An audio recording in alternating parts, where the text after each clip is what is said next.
Hello, everybody. Good afternoon. Hopefully you're getting a little nicer weather than we are. It was snowing 5 minutes ago and now it's raining. So it's just why my Yeah, hair. we're still, I'm seeing flakes. Are you?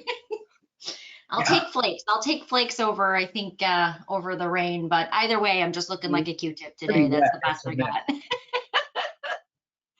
got. So thanks so much for joining us today.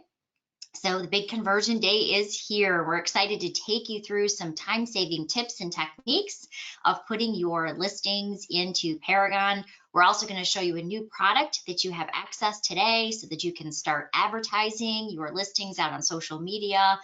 So we're going to cover a lot of great information. Just a little bit of housekeeping before we do get started, because we had over 50 people register, so people are still popping in here.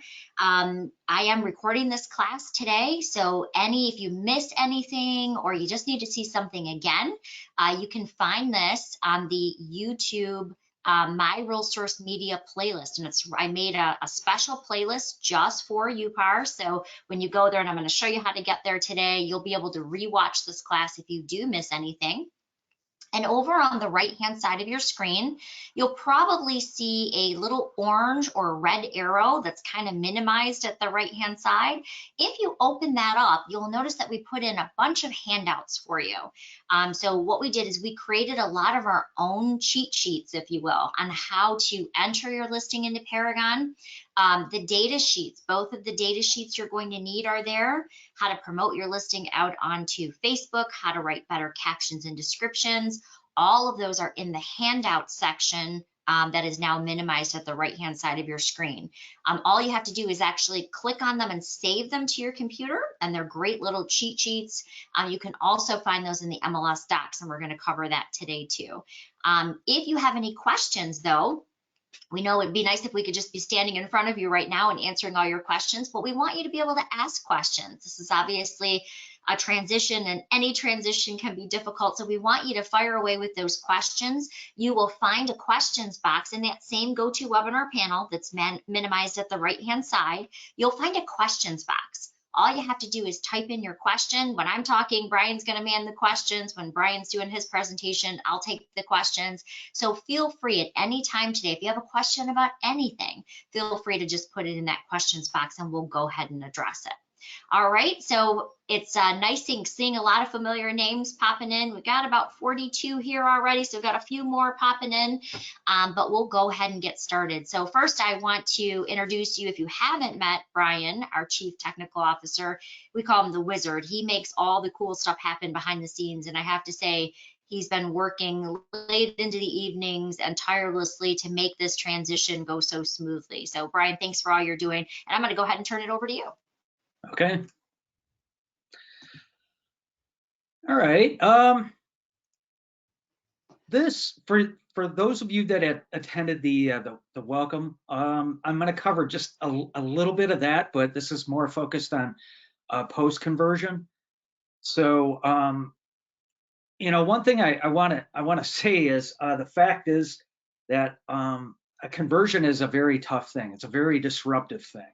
So when Colleen says we're trying to minimize it, we are truly trying to minimize it. But because everyone's MLS system is unique from ours and everybody else's, that does create a challenge. But just to remind everybody, we've been doing this for a long time. So I feel like that does give us an advantage, but it doesn't deal with all of the disruption. So the fact is, these benefits you're going to retain, plus with my RealTors support, and I'll end on that one. Now, what I want to talk about is you're going to notice there's a number of fields that might not be there, that might not be required, or that are going to be required that you didn't have to enter in your previous system. And we're working to tweak the system to fall in line with the rules of UPAR. So in the meantime, all I could say is just to bear with it. If it's a field that you did not previously have required or you don't know at this time, I would suggest you put in NA, or not available, or a 0 if it's a numeric field, and just bear with it until we can get the system working more in line with your rules. We're going to still be working on certain fields. There might be errors, and I'm going to tell you to continue to report these. It's important that we see what's wrong. We already have a running list of things that need to be corrected, but continue to report those. And what we're going to do, and by what I mean by backfilling right here, is we're either, if we didn't have those values, we're going to backfill them at this point, and have that information populated from your other system. Or if there's corrections, things that didn't populate correctly, those we're going to be working on now. But these are things that we couldn't do until we're at this post conversion. So in other words, starting today, we could start fixing those things. That includes bringing showing time up. And one other thing that you might want to be aware of is that showing time scheduler link that you would see on a listing. Now you could go into showing time and you should be able to schedule showings that way or with the map. So I'll have to see where we're at, but that should be coming up or coming online any, I must want to say any minute now. Cloud CMA, we're still working with Lone Wolf. HomeSnap, we're still working with them, switching things over. So those are very close, if not already taken care of at this point. BSNA, deep linking, that we're still working on. That involves some programming on my part to get that done. The single property websites, you should have already gotten emails notifying you about these websites that allow you to market your properties or your listings. Okay, data sharing. It's a big part of coming on board a new system, but one reason that you had to go through some of these changes is for the purpose of data sharing. And that's one reason. Actually, there's several reasons, and I'll give you another reason in a second about RESO, real estate standards. But in order to get that data, we had to have common fields. So you had to adopt some, we had to adopt some of yours, and so on in order for these data shares to work. And Wisconsin, we had to introduce all of these Wisconsin counties, all of the counties, 94 areas, municipalities, and male cities, and 27 school districts. So it was definitely substantial. So that information is in there too.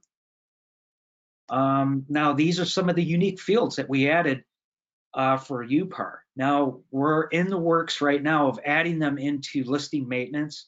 You'll see those fields on the UPAR report, which is under specialties, and you'll see UPAR all fields detail. So please use that to review the information. Okay, RESO, this was one of the other big reasons that you have some changes and more changes coming. So this is happening everywhere. This is happening nationwide. These are mandates by the National Association of Realtors that we have to adopt these field changes. So while you're dealing with the changes right now coming on board, there's more to come. We don't have a choice. This is something that we have to maintain. We have to maintain this compliance with RESO. So stay tuned for those. Missing required fields. Now this is really what Colleen's going to get into about what you're going to get hit with. Now some of these fields, either they didn't come over directly or they came into an alternate field, and those are some things that we're working on correcting. So I hope to minimize this further now that we're in the post-conversion or cutover state. And this might look a little daunting when you edit a listing. But as you go through it, you'll see that a lot of these are things that you can answer. Again, if you can't answer it, either make it 0, blank, or NA. If it's a yes/no field, well, in those cases, I would contact support and maybe they can help you out with, answering what that field might mean. Okay, notable points of differences. I went through this in the welcome, but it bears reminding everyone rentals are available in all classes. You could see the following statuses are listed here. It seems to be a one-to-one hit between contingencies with the pendings. They all seem to be on markets. Withdrawn is now conditionally withdrawn. Cancel is now unconditionally withdrawn. And sold is closed. One other thing that you'll note is you will see an additional status called coming soon. Now, the UPAR board has not decided to use this status, but now that you're involved in data sharing, it is used by some of the data sharing associations and MLSs. And one other thing to note in this last bullet point is the UPAR MLS number is searchable, and it was in the original MLS number. We had to change that in order to get showing time working with the new listing IDs. So now you're going to see a field and you have to add this. So you got to click on customize, and then you'll add UPAR MLS number. Now that is how you can look up listings that were entered in your previous system by that number. So if you don't know the address, or all you know is the listing ID or the MLS number, you can just put it in that field and search by it.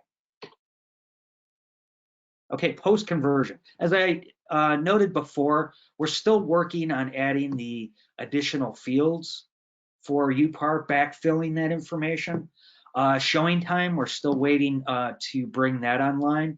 I expect it to be any time or any minute now. Cloud CMA, still working on that. Again, I just wanted to remind everyone with this slide. Okay, now for those of you that didn't do the homework that was on the welcome presentation, it's not too late. We really wanted you to do this last month, but if you hold out, you still have access to your old system, but it is in what's called a read-only state. There won't be any updates. So anything that you do in the new system will not flow back into the old system. However, if you need to research anything, any old listings, clients, saved searches, those will be available for at least another month. So for the remainder of the month, if you have to go back in and look for that information, it's going to be available in the previous MLS system. Is there a question? There is. Amy asked, in Delta County, are we going to get back some of our areas like Lake Bluff, Hyde, and Flat Rock? And I think these are villages. I think that's what she's referring to. Well, if it's not under the federal identifiers, or let's say a tax authority for the property, then it won't be available under areas or municipality, but it may be available as a postal or mail city in the system.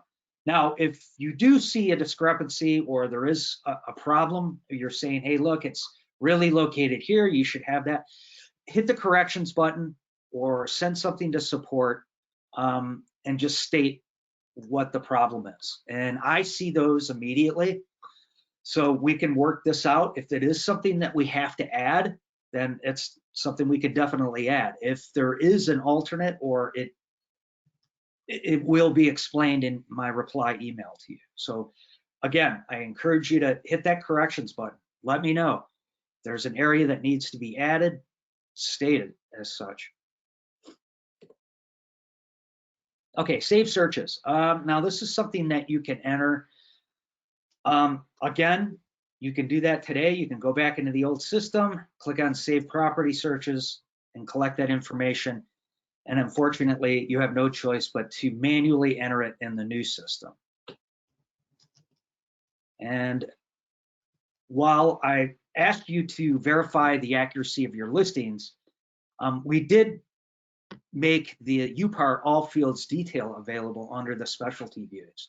So I did my best in creating this report so that it would match what your default agent report was. So please check that out. I think it gives you a better vantage to checking the accuracy in the fields that are available. And these are some of the things that I need you to report. So just like it was in the previous question about the areas, municipalities, mail cities, check the accuracy. If whether it's your listing or somebody else's, hit that corrections button. Let us know what's wrong with the listing record. Okay, for those that have not logged, okay, is there a question? I think you're about to answer it, so perfect timing on the slide. A couple questions came in asking, is the new system live yet? Indeed it is. It has been for the past 3 weeks. So I don't mean to be sarcastic or anything like that, but it has been available. It's not too late. You're able to get into the new system today. Just add the capital U, capital P before your current login into your old system, and your password is the same. Now, if you can't get in, you can try the forgot password. If that does not work, call support and we can issue your password via your email that's on record. And you always have access to support. So I would encourage you to, if you have any issues getting in, any issues whatsoever, you can email, call, it's up to you. Like I said, corrections button is the easiest way because it gives me everything that I need to know about the listing with the exception of what's wrong with it. So use that corrections button if you can, use the forgot password. And that is it for me. Are there any other questions? There is actually. Let's see, trying to update our listings, but it will not recognize Schoolcraft County. Is that a county maybe you can take a look at and review, Brian? Just Apparently, hit the corrections button. It might be the case of it's not associated with the correct county versus area. okay. So Susie, if you just want to hit that corrections button, that will send it directly to Brian and then he can take a look that maybe it's recognizing it as an area and not a county, so we can look at that. So the next question is, will all of our previous solds be available on the new system and how much data is coming over? All of the data. And what might be missing is something that we're working on. So again, I need your eyes to report anything that's missing or inaccurate. Another good question is, are all the auto searches that we've entered into the new system working as of today? Will we see everything? So if they entered, says all of the auto searches, so I think that they probably mean that they're using the Collab Center and they've entered the information. But yes, it should be working just as it's been working for the last couple weeks. Yeah, actually, for the past 3 weeks, the first day that you could have gotten in, you could have set up these auto prospects or the auto searches. So that's always been available. Really good questions, though. All right, I think that's all the questions, but if you do have any more questions for Brian, now is a great time to go ahead and ask them. You can get into the new system. I did set them up, but they don't seem to be working for everyone. So we'll have to dive a little deeper into that. Maybe if Jennifer, if you could provide just a little more information. So if you set them up and you put your criteria in for the areas, it should be returning those results. So, but if something's not working, yeah, if you could tell us what client, what save search, then we can look at it. That sounds great. So all right. Again, I can't stress how disruptive this really is. But again, I'm going to repeat that the benefits outweigh some frustration or short-term frustration at this point. You're getting on board with data sharing that's available or that can be available. So let's say with your neighbors up in the Eastern UP or Emmett, AKC, or Water Wonderland. It's just, now that you're on board, it's just a simple yes or no on their part on whether they're willing to share. We have the mechanism and the function ready to go. So it's really up to them or the other parties to just simply say yes. Awesome. All right. I think that's all the questions I see so far. Again, if you've got any more really good questions coming in, so I appreciate that. If you have any more, as I say that, another question comes in.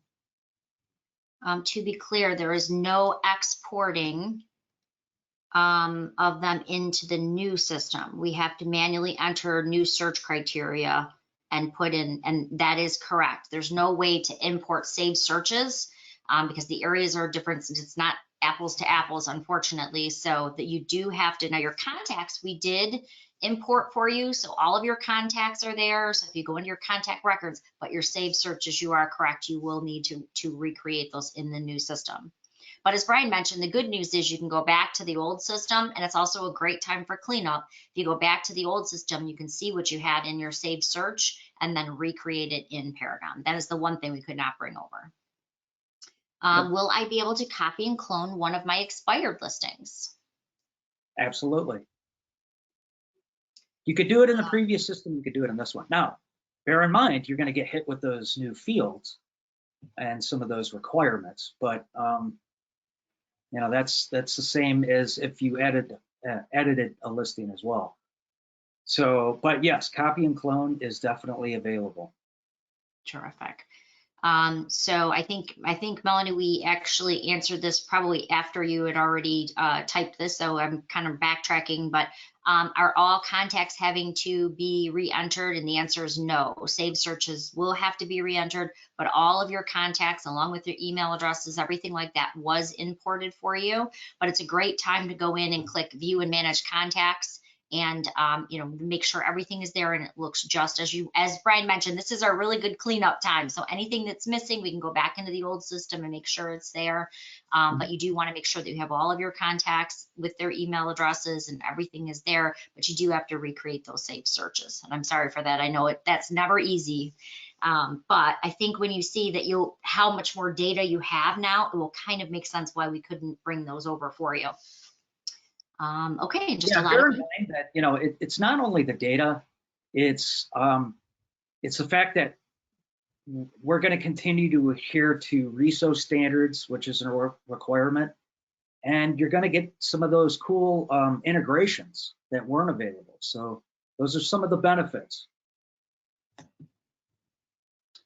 All right, I don't see anything else, so I'm going to go ahead and switch me over to presenter here, if that's okay. And then, all right. So Brian has all the hard work and I get all the fun job now. I get to show you the cool new stuff and some of the benefits and why you're going through this. And I have to say, Brian and I both empathize with you because we know change is hard, especially in this industry. I've been a licensed agent myself for 22 years. Change is difficult, but I think when you see some of the new added benefits that you get, as well as all the data sharing throughout the states, you literally can see properties pretty much coast to coast now. It makes sense and it's certainly worth the effort. I know that in the beginning, recreating saved searches, that's always a pain. But I think when you see the benefits and the expanded coverage that you now get, I think you'll think it's well worth it. At least I hope so by the end of the demonstration. So my goal today is to show you some of the time-saving tips and techniques of putting a listing in. I'm going to turn off my fuzzy hair today so that we can focus on the good stuff. And really, some of the added benefits that you're going to find right off the bat is better ways to advertise your listings out on social media platforms. I think I'm actually going to start there because it's one of my favorites.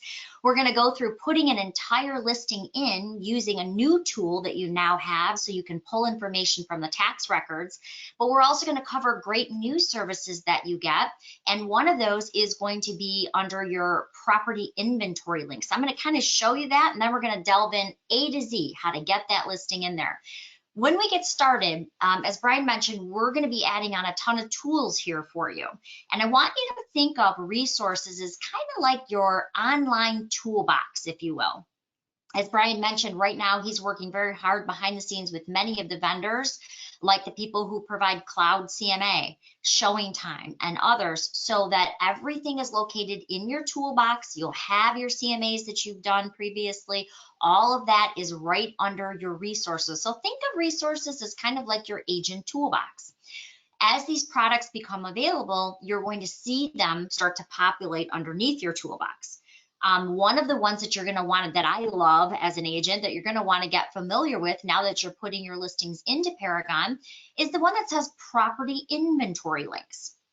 Because literally what this allows you to do is to share your property, your single property website, if you will, directly out onto social media and have, you can share it to Facebook, you can tweet it out. I love the single property website because I think it has a nice, clean look, just like what consumers are looking for. Now, a couple things, I'm going to show you a couple different options. So think of the resources as your toolbox. So you're going to find your single property links in there, but you're also going to see that one of the benefits of going on to our version of Paragon is that everything is integrated. So you'll notice all of these kind of colorful icons that you see over here.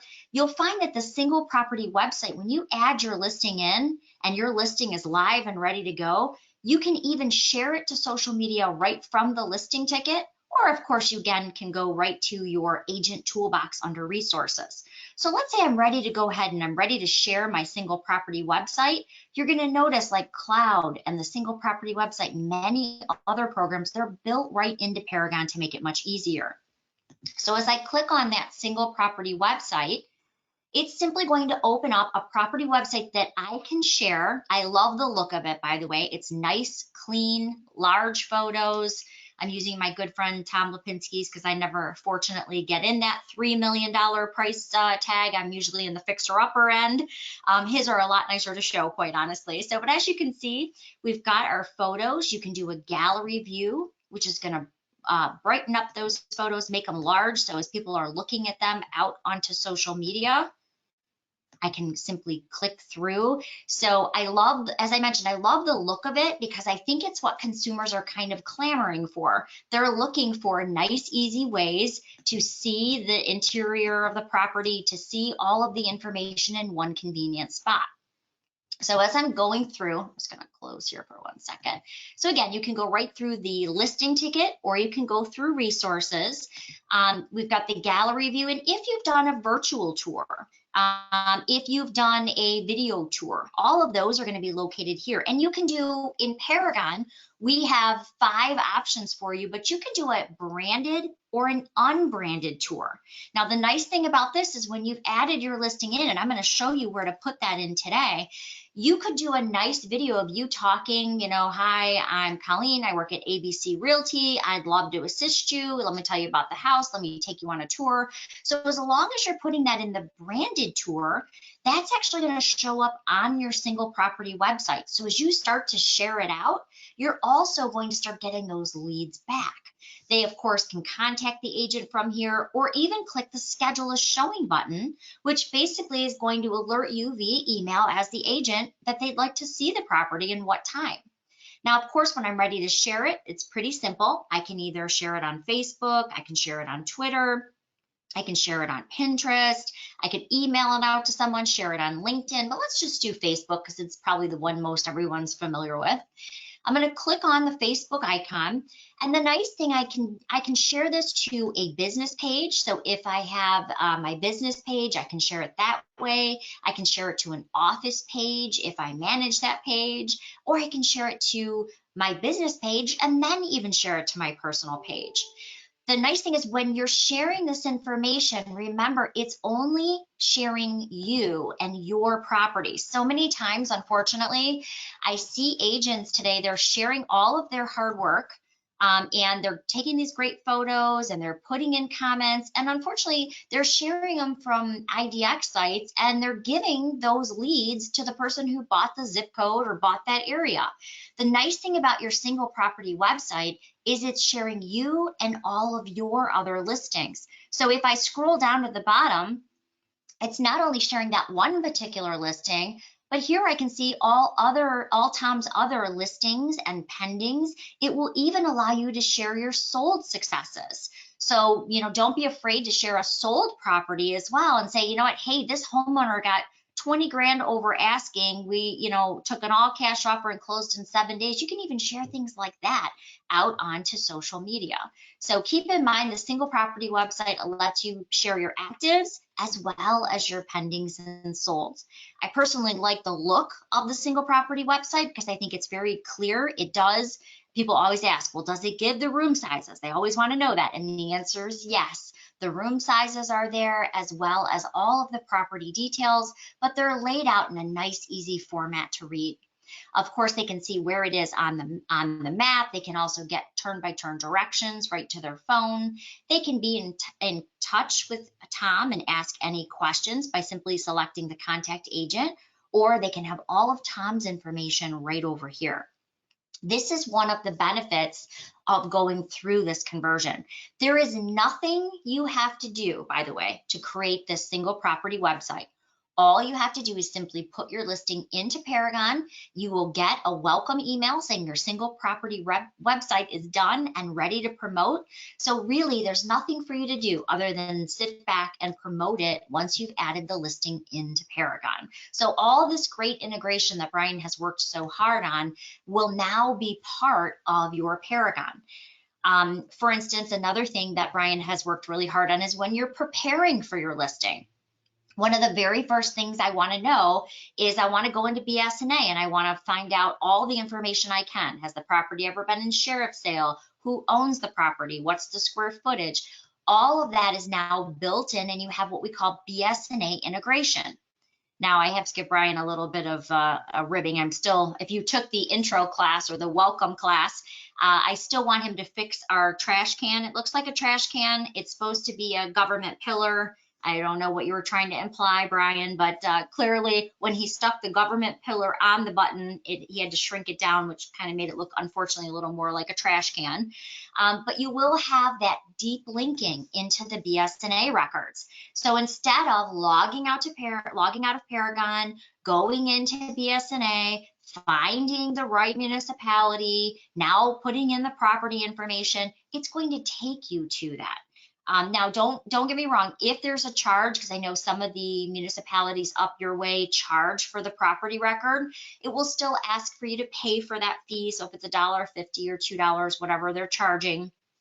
However, the nice integration is already here. It will save you many of those steps. So when I'm ready to go into BS&A, I can clearly see who owns it, how many bedrooms, how many bathrooms, what it's assessed at here. I can see what the total square footage is, the total frontage, when it was purchased. A lot of times that'll even show refi information in here. Does it have a basement? I can see here it has a garage and it's 864 square feet. So all of that information can be quickly located right from the listing ticket itself. All right, so that's another integration Brian worked really hard on for us. And I have to tell you, that's one I really, really love, because logging out and entering all that information when it's right in front of you doesn't make a whole lot of sense. All right, so let's talk about adding new listings. So as Brian mentioned, you are going to see some new fields. Some of the fields that you'll see now are required versus maybe that you didn't see before. We're going to touch on some of those. We're also going to talk a little bit about features. You do have access to some new features. Now, we really appreciate, and I just want to point out, there were some people last week who gave great feedback. They went through and there was a particular feature that they said, you know, hey, I used to use this. Can we get it added? Some of the features that we are adding for you are electric at street. That was apparently one of the big features that you guys use quite often, because we heard it from a couple people. We love when you give us that feedback, and as long as it's compatible with Rezo, Brian will look at it and make sure that, you know, we have a spot for it. We want to make sure that we have all of the fields that you need. Now, obviously, because of data sharing, we do need to make sure that they are Rezo compliant and it's stuff other people would recognize, and that it's in a spot that other people would see it and understand what it's for. One of the other ones was a whole house generator. I thought that was really great. We got simultaneously, we actually got a request from one of our members to add that in. But then when we started looking at the features, we got some great feedback from the members saying, oh my gosh, I love this. We didn't have this one before. Or I love how, you know, you can search for a 3-car garage and attached. So we're going to cover a lot of those things today. But clearly, if there's something that you feel that should be in features that's not, or a field that you're used to having that you don't see, please let us know with that corrections button, because that allows us to assess it. And probably if you notice it's missing, someone else may be looking for it too. So we're going to go through some of those, some of the changes that Brian is adding, just so you know. Interior Lake and Great Lake. That was one that's kind of unique to you. And so Brian is adding those, as well as electric at street and whole house generator. So those 4 are coming. Wanted to let you know. So as you start playing around with the system, those 4 are on their way. We do appreciate you reporting that. That's how we keep adding this and making it better and better. All right, so let's go up to the listing section. So there are 2 ways to save a listing. You can save a listing as a partial. And by the way, that just means that maybe you've started the listing process, but maybe you're not ready to hit save and put it on the market just yet. Maybe the homeowner needs some time to do some painting or something like that. You can save it for a partial for up to 6 months. And then at that 6-month point, you get that reminder, you can even go in and save it again as a partial. So you can keep saving it really for as long as you need. If I'm ready to go in and add a new listing, well, the last thing I want to have to do is enter a bunch of fields when I could simply import them from the tax record. So that's another new benefit that you guys have. So I'm going to say, you know what, I'm going to go in and I'm going to add a new listing. But of course, I don't want to go in and fill out every single field of information. I want to import when I can from a trusted tax record. So you'll notice when you click on add a new listing, you'll notice that there is a tax autofill button.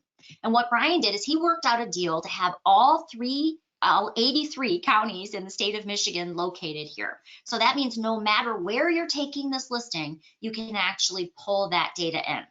So let's say you're taking a listing in Houghton. You can actually pull it up. You go to Houghton County. I'm going to use one that's popular and close to me. I'm going to just click on Macomb County.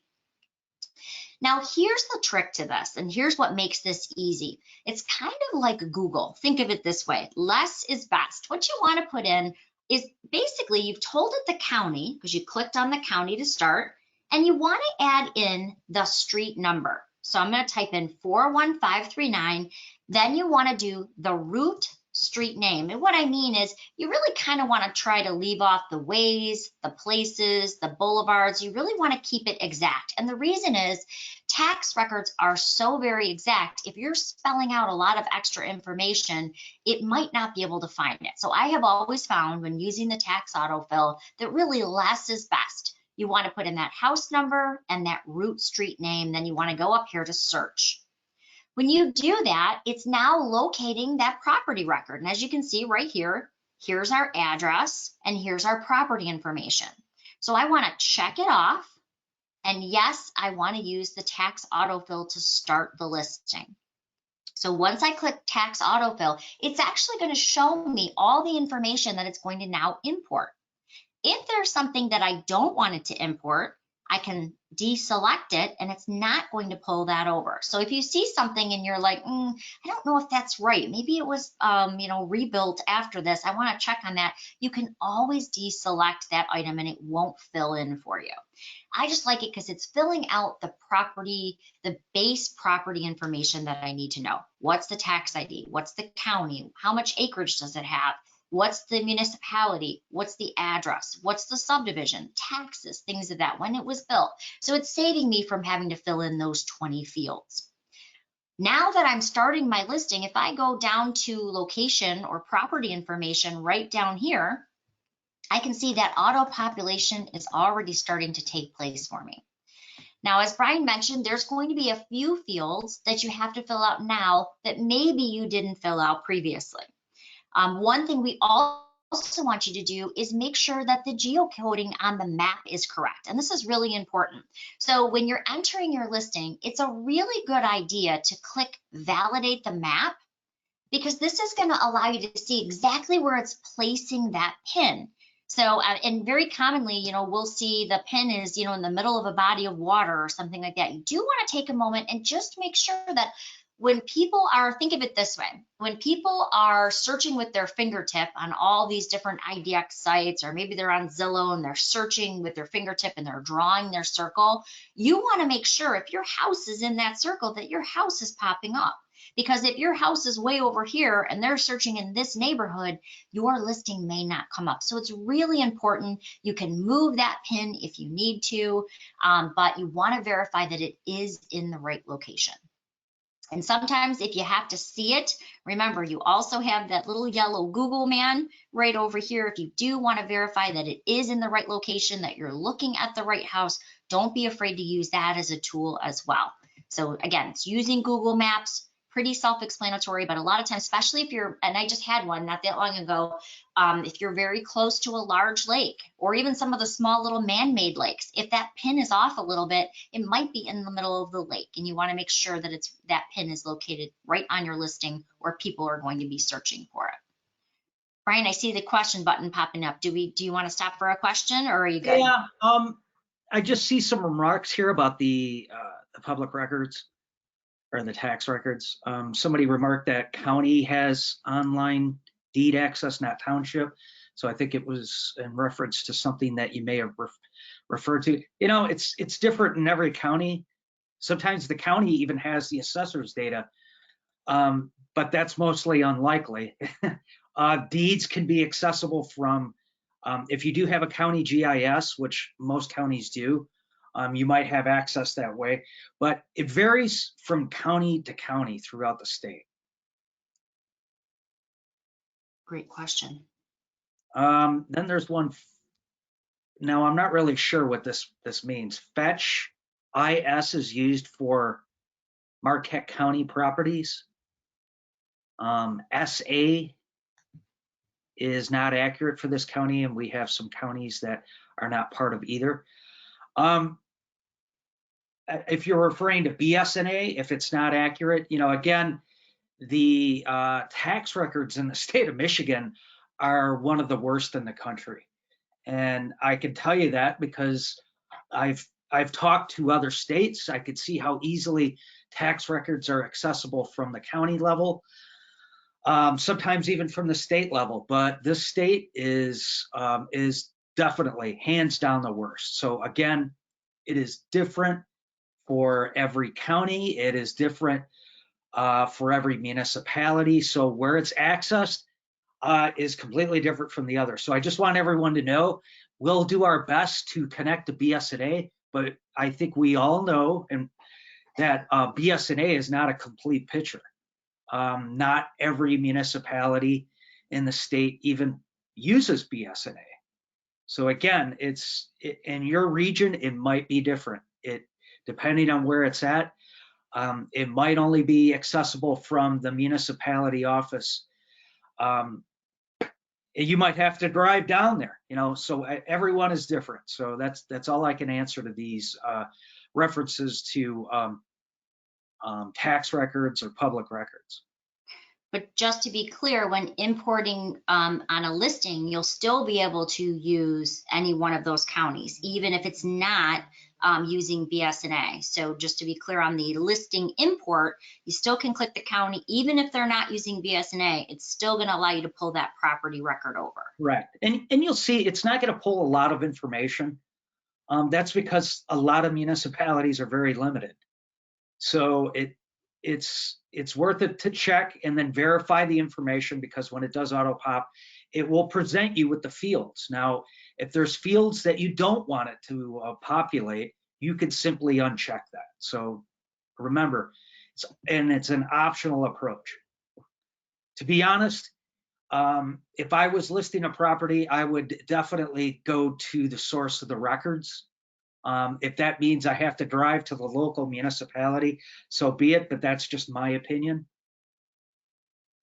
I agree with you. I've done that. I've had to actually go to many years. And I have to say, we have a place over here by me, and I think I've told you this story. Many years ago, I actually had to drive to someone's house who said, yeah, you can come down with me to the basement. And it was like 2 days a week from 11 to 2, you had to be there. And I'm thinking, climbing in someone's basement just doesn't seem safe in the middle of nowhere. So I am glad that most of them are online now.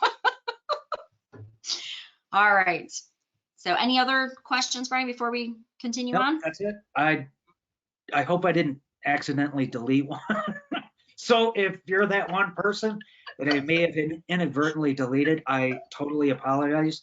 Hopefully I answered your question. If I did not, throw the question back in there. Good job, Brian, the tech guy, deleting the questions. Don't worry, it does keep a record log, even if he did. So we'll go through them at the end, just in case we did miss your question. All right, so we talked about pulling in the information from the tax autofill. Now, quite honestly, if you're kind of new to Paragon, I know we had a couple new people that had signed up, remember, you can always go to the magnifying glass to the right, and it's going to show you all of those statuses. Now, remember, even if your board or MLS does not participate in, let's say, coming soons or accepting backup offers, that doesn't mean that you won't see them, because remember, you're now part of this big data sharing cooperative. So that means when it's coming from another MLS and it says ABO, you still want to be familiar with what those statuses mean. If you do have a question, obviously see your MLS. They can answer those. You can always reach out to Brian and I, and we can kind of answer them for you as well. But just remember, if you're getting familiar with Paragon, the idea is you want to click over to the magnifying glass. There are some changes that you're going to notice. As Brian mentioned, I believe you had sold before and now it's closed. So you might see some different terminology, but obviously they mean the same thing. It just might be labeled slightly different. So as I'm going through here, I'm going to kind of scroll down to some other ones that I wanted to show you. Searching on area or municipality is always best. There are also some other things that you're going to want to be familiar with.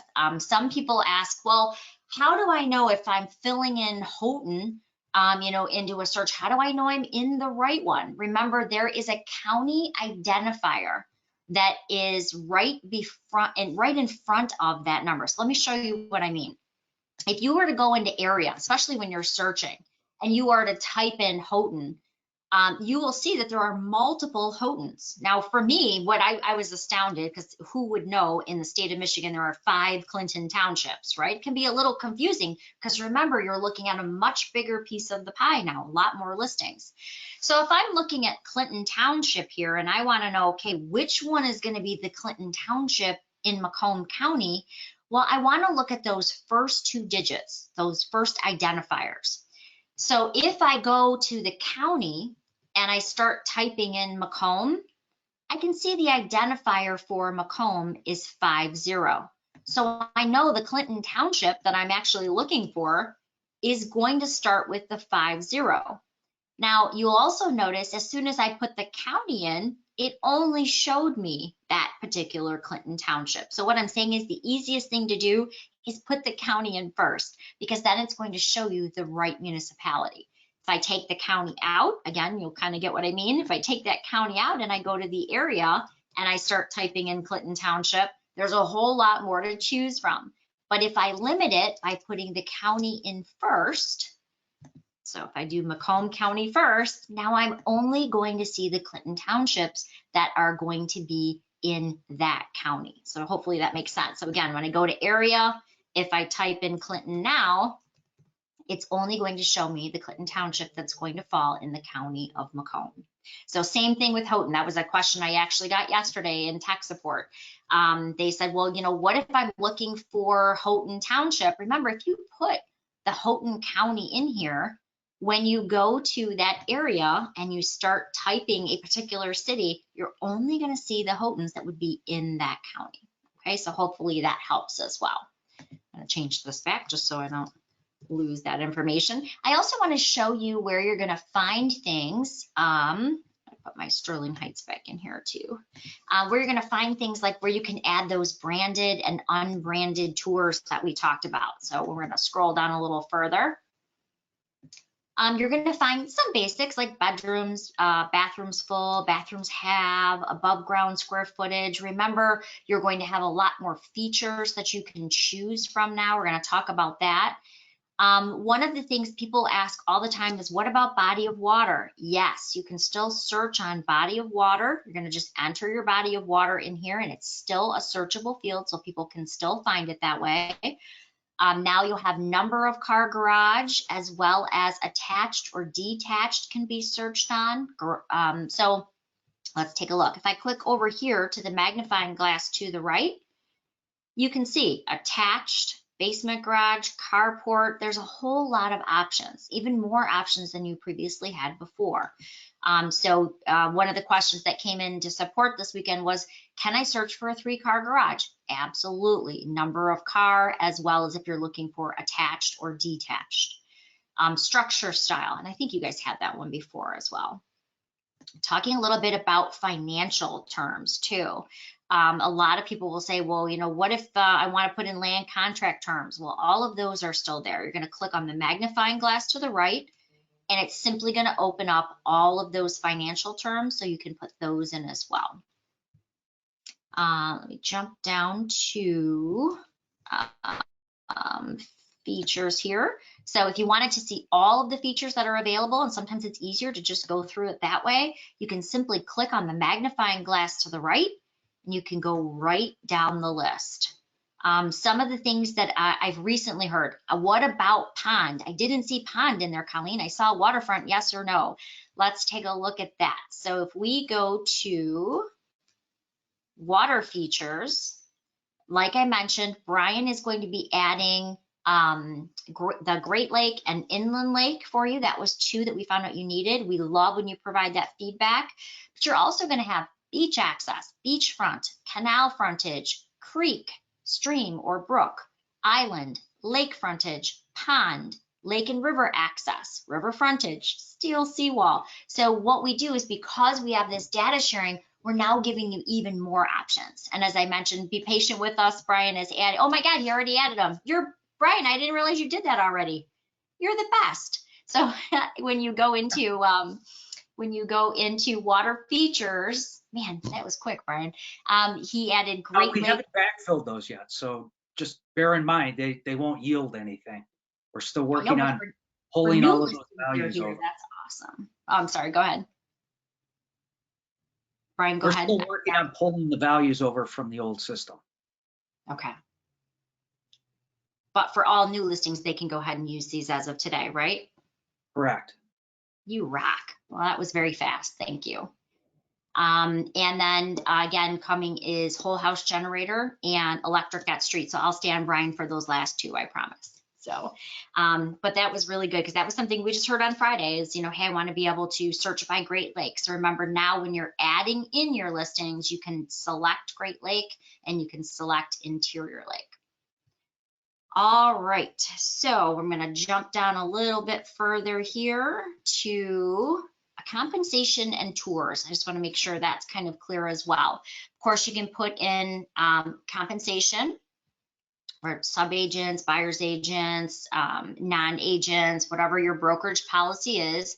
But if you scroll down just a little bit further, you're going to find that you can also put in that virtual tour that we talked about, branded and unbranded. So make sure, if you're including your name and your phone number and all about your company and branded information, make sure you're putting that in your branded tour. This allows it to only go out in places like the single property website, or only places that it should. Because let's face it, if you're working with a client and you have them set up in the Collab Center, you don't want a tour going out that's talking about some other great agent, right? And that's why we ask you to make sure that you're putting your branded virtual or video tours into the right links. That way it goes out exactly where it should, and it still promotes you on places like your single property website and other services, but we want to make sure that anything going through the MLS to other clients obviously is unbranded. All right, is there any other fields here, Brian, you wanted me to touch on as far as differences? We talked about sold and close, and the branded and unbranded tours, how they can find features. Is there any other features that you think it would be helpful to point out? No, not that I can think of, but I'm sure as soon as we're done with this. It'll come to you. We got a bunch of questions coming in now. Okay. Okay, let's see. For the searches we already manually put in, should we go back in and add Interior Lake and Great Lake, or will it automatically do it? I would stress in not doing that yet, because there won't be any values. So until we actually backfill that data, it won't be available. So I would stress that just hold tight until we actually get the values in there, and then you'll accurately get a search result. Right now, if you search on those, you'll get 0. But the goal, Brian, is it will autofill that for them in the future? Well, it'll autofill what was entered in the old system and what's entered in this one. Got it. But they'll have to add that field, obviously, to when search it. they want to change the search. Sure. Awesome. Okay, here's what about a home that is older but been remodeled? Can we have a field for remodeled year? Not at this time, but it's definitely taken into consideration, especially when we have to run it against RESO, real estate standards. So until then, I really don't have an answer for adding any new fields. That would probably be something, as an agent, I would think I would want to put in the agent remarks and public remarks. Definitely. But that's something you'll look at when you're talking to RESO, Brian? Yeah.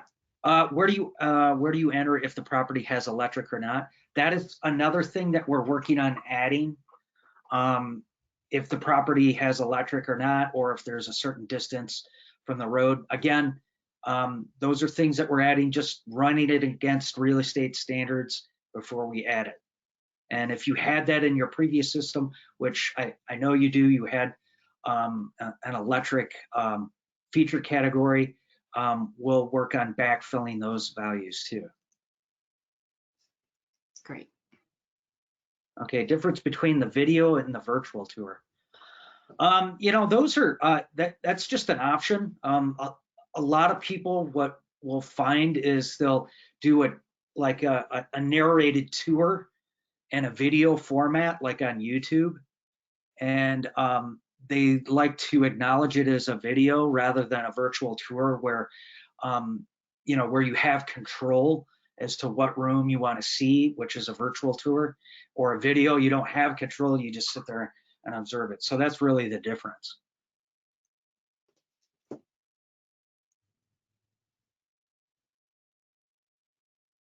Okay, I think I already answered the remodeled.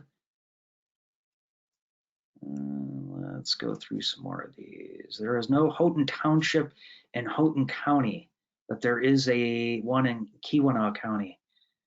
There is a Houghton City in Houghton County. Okay, we'll definitely take your, again, if this is relative to a particular listing, I would encourage you to hit the corrections button and state that information.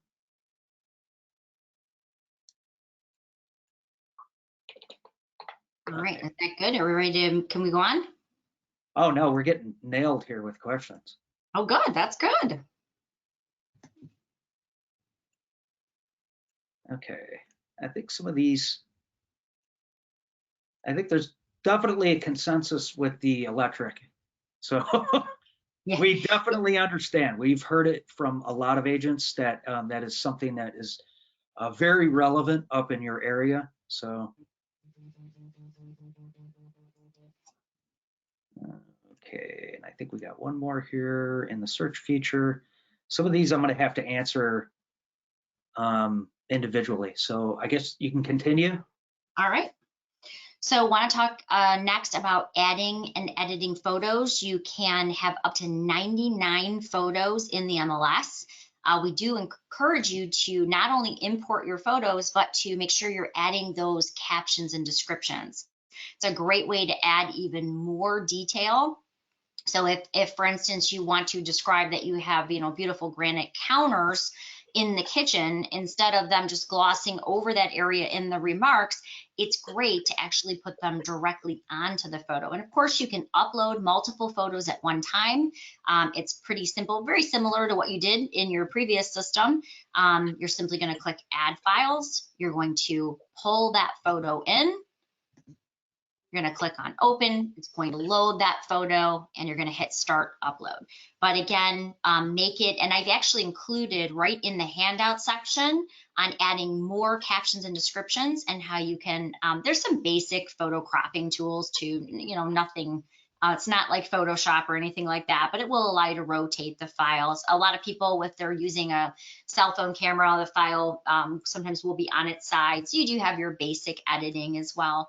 You can go in, you can edit the image. Again, you can crop an image. This happens to be a new farm that we're just putting on the market. So I can go ahead, and if I put it in upside down or on its side, you can go ahead and rotate it from here. Again, you can pull multiple photos in at one time, but you want to make sure that you're clicking on the add label, and you can put up to 255 characters in your description. So you literally can walk them through the home step by step. You can put a label on your photo, which when they're looking at it in the gallery view, will have a nice label at the top. And then obviously your characters describing that photo are important. And now let's face it, you want to make sure you're adding in your photos before you are saving your listing. And the reason is many IDX sites will pull photos, but because photos are high resolution, and by the way, Brian is actually increasing our resolution. It will be even higher resolution here very shortly. We will have the highest resolution in the state. So what I'm saying is to take really good photos. You want to make sure that you're getting them in before you save your listing, because it kind of works like a bus, if you will. If you are saving your listing, and I had this happen, I'm embarrassed to say I had this happen myself. If you are saving your listing and the bus is coming, meaning that they're pulling that a lot of data, that high resolution photos, you know, it could be just a couple minutes and your photos could join your listing. But I actually had a listing, it was 24 hours of a very unhappy seller and lots of calls to me saying, why are there no photos on Zillow? Why is there no photos on some of these IDX sites? And I thought, well, I don't know what happened. I went in, I saved the listing. 5 minutes later, I finished editing the photos and I hit save. Doesn't really work like that. It kind of works like a bus. So when you save it, if the bus just took off, it could be a full day before those photos are joined up. So make sure that you save your photos before, get your photos cropped and edited and ready to go, and save them before you hit save on your listing to make sure that it's all going out to these IDX sites at once. Of course, you also want to add your disclosures. Now, I want to tell you, that means more than just your seller's disclosures or lead-based paint. In this area, when we teach our classes, we thoroughly encourage people, if it is a condo or if it is a resort, and there are things like bylaws or there are things like rules and regs, this is a great place to put that in, and I'll tell you why. I was just showing condos 2 weekends ago, and I have my buyers in tow, and I've got 2 calls into the listing agent saying, you know, hey, they have 2 dogs. Can you have 2 dogs at this condo? Well, the nice thing is, if you have the rules and regs attached in here, when people are showing your listing right in HomeSnap, which we're going to be introducing here shortly, HomeSnap has where you can view the disclosures right on your phone.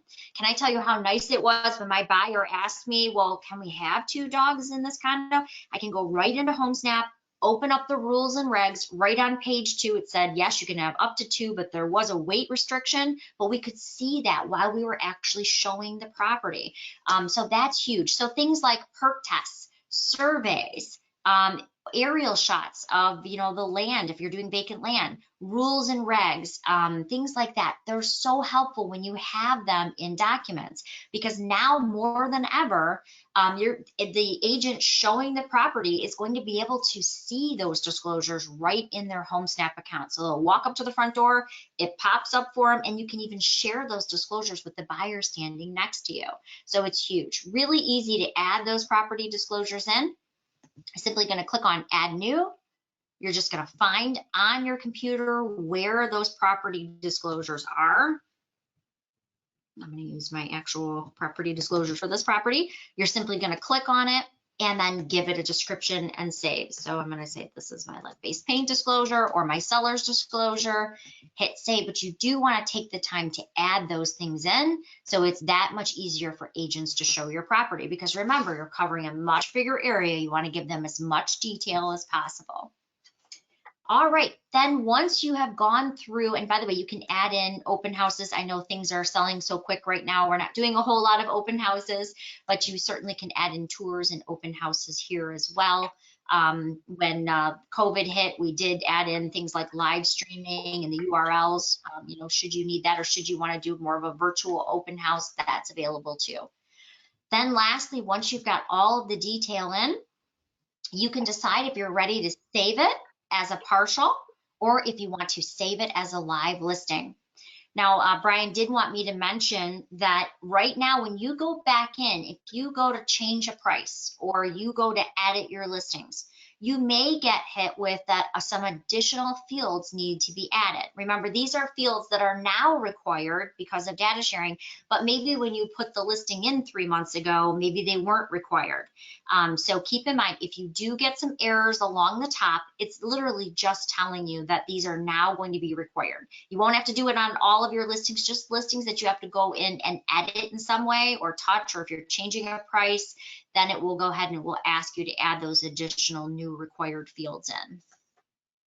All right, Brian, is there anything I missed that you can think of on the listing side? Adding the listing in, that is. Nope. All right. Then I'm going to kind of go into maintaining listings real quick. There is one question that I did want to answer, and it had to do with reporting Houghton Township within, or no Houghton Township within Houghton County, but in Keweenaw. We are addressing that, looking at the relationship values between the counties and the areas or municipalities. Also, you may see that coming soon in the listing entry, but your board is not permitted to use it. So again, just addressing that, and I am verifying that your board is not able to enter coming soon listings, but you can search for them. All right. As Brian mentioned, yes, you still can clone a listing that came over from your previous system. If you go to select an action on your listings, you can copy and clone a listing. You can add a tour from here. You can share to Facebook. As Brian mentioned, he's also working on getting that showing time link up and running for you, so you'll be able to schedule properties. So basically, you can just use the select an action once the listing is created, and you will have access to all of this. Now, as I mentioned, I know we covered a lot of information. We have a lot more classes coming as Cloud CMA is released. They're working on bringing over those CMAs. As Cloud CMA is released, there will be a cloud class with the full integration. They also have released their new live version, which I'm a huge fan of. I love it. You can be sitting at someone's kitchen table, and even if you didn't pull in a particular comp, you can use the live interactive map to pull in any comp. It's really cool. It's got some things I've never seen before.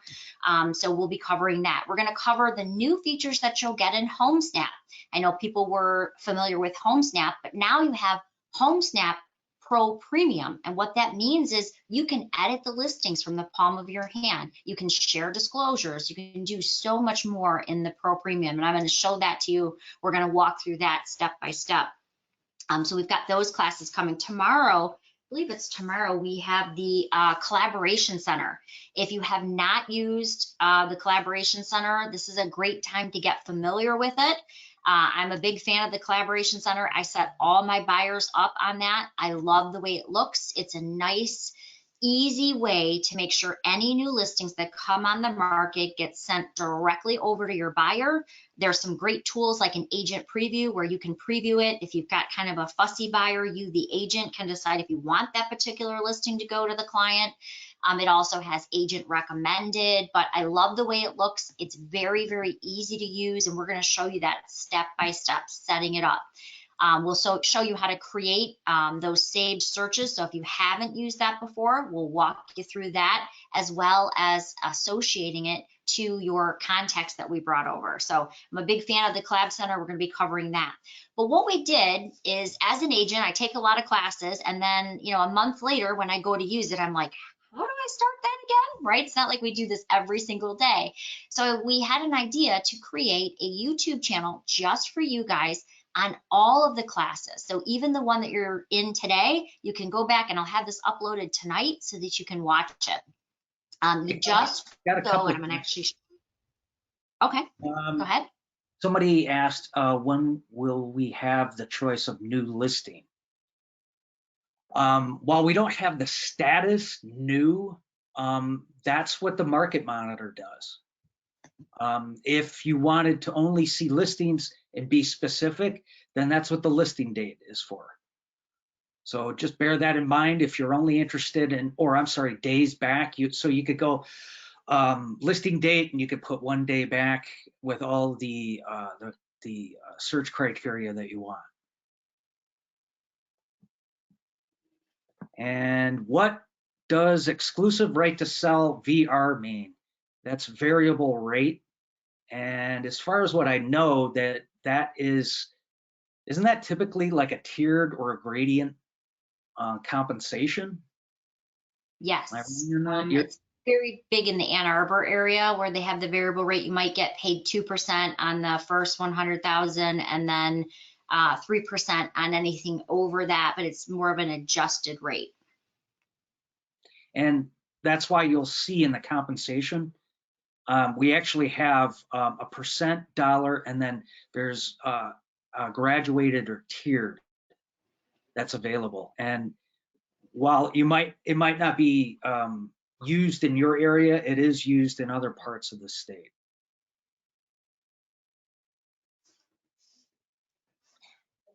Okay, that's it with the questions. All right, terrific. Then let me go. Oh, wait. If I have a pending with contingencies listing that already has a backup offer and we don't want to show it anymore, there's no status for that. Yes, you do. It's called pending. That's what a pending is. Pending means no showings. Your pending with contingency was still an active status, which is equivalent to the RESO standard.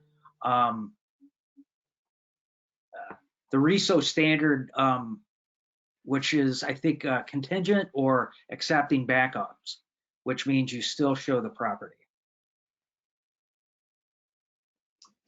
All right. So while Brian's manning the next questions, let me kind of show you where to go to watch this class or any of the others. Right now, there's 13 classes in your playlist. Simply go to YouTube and you're going to type in My RealTors Media. That's the name of our channel. And you're going to look for the Upper Peninsula playlist. All you have to do is click on it, and it's going to show you every class from the very beginning. There's also some great things in here, like we do a tips and tricks bi-weekly, where it'll show you a 2-minute video on a tip or trick on doing something faster or easier through Paragon. So we have a whole class on creating a listing A to Z. We have a mobile agent class. All right, I just have these questions. Okay. So the question of contingencies. Question is, are you still showing the property? Yes or no? If it's yes, then you would use a contingent status and then select the contingency. If you're not showing, then it should go pending. Now, I guess the question here is, why are you not listing what the contingency is when there's no showings? I guess the point is this one's new to me. I'm not sure if you're not showing the property and you're not you're not welcoming backup offers. I guess I don't understand the point of knowing the contingencies, because with every offer, there's always a contingency. There's either an inspection, an appraisal, or something that might be involved that could kill the deal. So I hope I'm trying to understand what the purpose of listing a contingency when you're not offering any showings or welcoming backup offers. Do we want to go back into statuses and kind of just maybe cover what the statuses are? Correct, yes. On a cash offer, no appraisal, no inspection, then yeah, then it sounds like that's a pending. You're not going to beat that one. So yeah, that would definitely be pending. But if there's contingencies, again, are you showing the property? Yes or no? Then you have to select a showing status. These are standards. So if there's a problem with this, I would definitely bring it to NAR or the state's attention. They may not be familiar with accepting backup offer too, Brian. Do you want to kind of explain what that is and how it acts like an active? And Yeah, it's yes, there's an accepted offer, but they're accepting backups. In other words, technically it could be pending, but there's always contingencies, or there's a contingent offer here. So in other words, pending inspection, pending appraisal, all of that, the deal could fall through. And yes, we're welcoming backup offers. But there's nothing stated on top of that. If it's contingent, then you would list the contingency. But again, it's up to you. I think a lot of agents, since the RESO backup offer, accepting backups, has been recognized, I think a lot of agents are not even choosing the contingency. I hope that answers it. Any further in this, I would definitely suggest that you address your board. perfect. Let's see, in our system, we have pending with contingent. Yeah, I would definitely bring this to your board's attention when it comes to the uses of these statuses. What we have in place is what is recognized under NAR's mandates. All right. In your GoToWebinar panel, remember the data sheets. There are 2 data sheets, and I do want to bring this up because I know there was a lot of questions on the data sheets. There is 2 included in the GoToWebinar just as samples, but you can find all the data sheets under the MLS documents right within Paragon. So for example, you see where my mouse is right up at the top of Paragon. It is a little small, so I apologize, it's easy to miss. But if you go to the MLS documents section, you will see a whole folder that says the Upper Peninsula. So let me show you. It's the Upper Peninsula Association of Realtor folder. There's the conversion handout that gave you all the important dates, what to look for, and what Brian went over previously. But if you click on the MLS data sheets, there is a data sheet for residential or single family that does include condo, commercial, vacant land, or multifamily. So when you click on the data sheet, it's going to give you all of the fields that you're going to need to enter a new listing. However, you guys had a few things that were unique to UPAR, such as trailside or ski resort, or some of the things that we wouldn't see down here in our area, but we still, because you have a field for them in the MLS, we still wanted to make sure that you had a place to fill those into the data sheet. So there are 2 data sheets that you're going to want to use. You're going to want to use, obviously, the traditional data sheet, which I'm opening right now so you can see it, where you can go in and you can fill out the features, body of water, lot dimensions, all of that stuff. However, there is a second data sheet just for the things that were specific to UPAR, meaning like trailside, what MLS, were you part of Delta, Iron Mountain, Keweenaw, what is it, a ski resort? If so, what's the ski resort name? And then that legal, the water access that we talked about. So all of those are located on that second or standard sheet for UPAR, and that's just the things that weren't standard to us, but they're fields that you previously used. So don't forget to use those cheat sheets that are in the handouts section of GoToWebinar, but you can still find all of that in the handout section in the MLS documents, should you have not downloaded it today. All right, Brian, do we have any more questions before we wrap it up? Nope, that's it. I hope I answered everything. If I did not, again, hit support.